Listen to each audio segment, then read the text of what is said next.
Assalamualaikum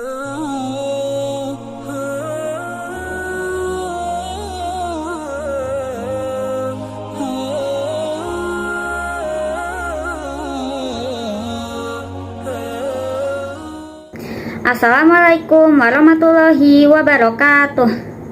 Innal hamdalillah nahmaduhu wa nasta'inuhu wa nastaghfiruhu wa na'udzubillahi min sururi anfusina wa min sayyiati a'malina. Man yahdihillahu fala mudhillalah wa may yudhlilhu fala hadiyalah. Asyhadu an la ilaha illallah wa asyhadu anna Muhammadan abduhu wa rasuluh.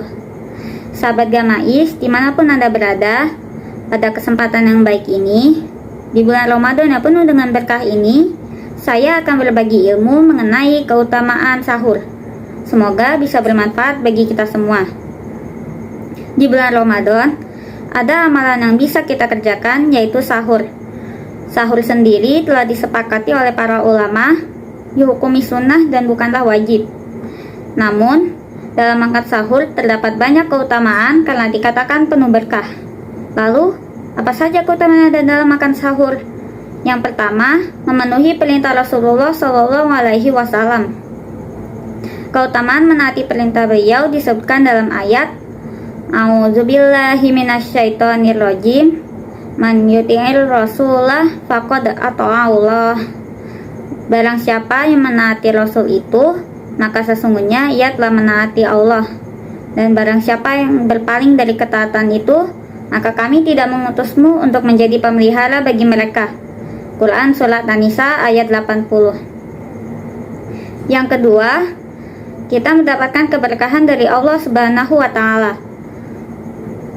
Dalam hadis muttafaqun alaih dari Anas bin Malik, Rasulullah SAW bersabda, "Tasahharu fa innas sahuri barokah." Makan sahurlah kalian, karena dalam makan sahur terdapat keberkahan. Hadis riwayat Bukhari dan Muslim. Lalu apa yang dimaksud dengan barokah? Barokah adalah datangnya kebaikan dari Allah Subhanahu wa Ta'ala pada sesuatu. Barokah dapat membawa kebaikan dan pahala, bahkan bisa mendatangkan manfaat dunia dan akhirat. Namun, barokah datangnya dari Allah dan hanya diperoleh jika hamba tersebut menaatinya. Yang ketiga, sahur merupakan syiar pembeda puasa kita dengan puasa ajaran para ahli kitab Yahudi dan Nasrani. Dari Amr bin Al-As, Rasulullah SAW bersabda, "Faslu ma bainas siyamina wa siyami ahlil kitabi aklatus sahar." Perbedaan antara puasa kita dengan puasa para ahli kitab adalah sahur. Hadis riwayat Muslim.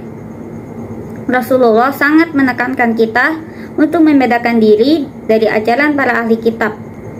Yang keempat, dengan sahur, kita akan lebih berenergi dan semangat selama menjalani puasa.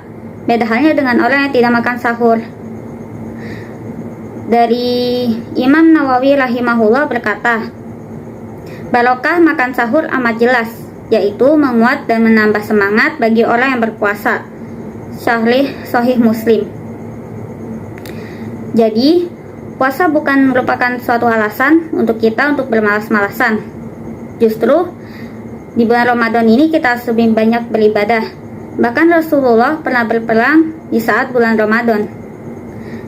Yang kelima, saat sahur, kita diberikan peluang waktu berdoa di waktu yang mustajab. Dari Abu Hurairah berkata, Rabb kita tabaraka wa ta'ala turun ke langit dunia pada sepertiga malam terakhir. Lantas dia berfirman, siapa saja yang berdoa kepadaku, maka akan aku kabulkan. Siapa yang meminta kepadaku, akan aku beri. Dan siapa yang meminta ampunan kepadaku, maka akan aku ampuni. Hadis riwayat Bukhari dan Muslim. Itu berarti saat sahur kita masih bisa terus beristighfar dan terus meminta ampunan kepada Allah Subhanahu wa Ta'ala. Yang keenam, orang yang sahur tidak akan lupa untuk berniat di malam hari, karena ada kemungkinan saat ingin berniat di malam hari dia lupa dan akhirnya tidak ada niat untuk berpuasa di keesokan harinya. Justru saat kita sahur, kita masih diberi kesempatan untuk berniat sebelum puasa.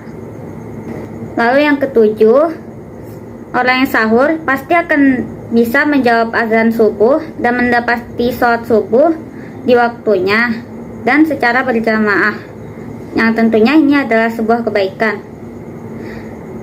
Untuk itu, mari sahabat Gamais, kita maksimalkan bulan Ramadan ini bersama-sama dengan memperbanyak ibadah, supaya kita diberi keberkahan, ampunan, dan pahala yang dilipat gandakan dari Allah Subhanahu wa Ta'ala. Amin ya Rabbal 'Alamin. Sekian, terima kasih atas perhatiannya. Kurang lebihnya mohon maaf jika ada kekurangan. Billahi taufiq wal hidayah. Wassalamualaikum warahmatullahi wabarakatuh.